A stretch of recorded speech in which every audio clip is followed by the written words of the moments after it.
Assalamualaikum warahmatullahi wabarakatuh. Anak-anak hebat, kali ini kita akan belajar tentang cahaya dan sifatnya. Pertanyaannya, apa sih cahaya itu? Cahaya adalah gelombang elektromagnetik yang bisa dilihat oleh mata kita. Tetapi, tidak semua gelombang elektromagnetik bisa teramati oleh mata kita. Seperti sinar X, gelombang radio, dan gelombang mikro. Cahaya bergerak sangat cepat. Sampai saat ini, tidak ada ciptaan manusia yang menandingi kecepatan cahaya. Di ruang vakum, cahaya bergerak dengan kecepatan 300.000 km per jam. Cahaya tidak membutuhkan media seperti udara, air, atau benda padat untuk bergerak. Benda yang dapat memancarkan cahaya sendiri itu disebut sumber cahaya. Matahari, bintang, dan pantulan bulan dari matahari termasuk sumber cahaya alami. Selain matahari, hewan atau tumbuhan ada juga yang bisa memancarkan cahaya, seperti kunang-kunang, cumi-cumi, cacing, dan jamur menyala. Makhluk hidup tersebut memiliki senyawa kimia khusus dalam tubuhnya yang bisa bereaksi dan menghasilkan cahaya. Yuk kita pelajari bersama-sama sifat-sifat cahaya.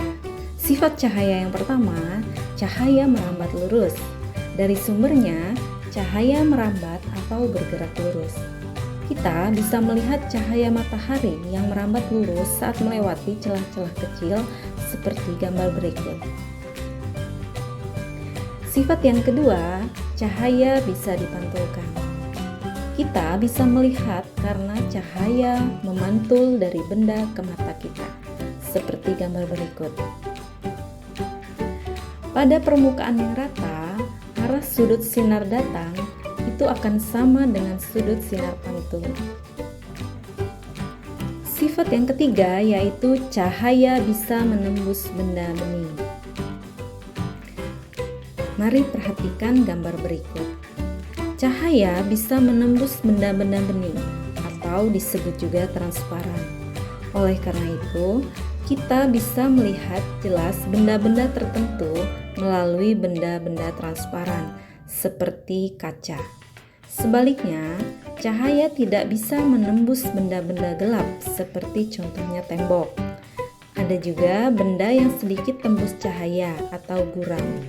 Pada benda ini, cahaya hanya bisa menembus sebagian. Oleh karena itu, kita hanya bisa melihat benda dengan sama. Sifat keempat yaitu cahaya bisa dibiaskan. Mari kita amati gambar berikut. Sebagian sendok terbenam di dalam air dan sebagiannya berada di atas air. Jika dilihat dari samping, sendok tampak seperti patah. Hal ini akibat dari kecepatan rambat gelombang cahaya di dalam air lebih lambat dibanding cepat rambat gelombang cahaya di udara, sehingga cahaya bisa dibiaskan. Sifat yang kelima yaitu cahaya bisa diuraikan. Gelombang cahaya memiliki panjang gelombang yang berbeda-beda.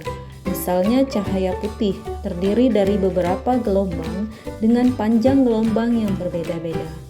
Apabila cahaya putih ini dilewatkan melalui prisma, maka setiap gelombang cahaya akan dibiaskan dan terurai menjadi beberapa cahaya dengan panjang gelombang yang berbeda-beda. Untuk pemahaman lebih lanjut, mari kita lakukan percobaan sederhana untuk membuktikan sifat cahaya sesuai petunjuk yang ada di lembar kerja peserta didik. Selamat belajar, semoga sukses. Assalamualaikum warahmatullahi wabarakatuh.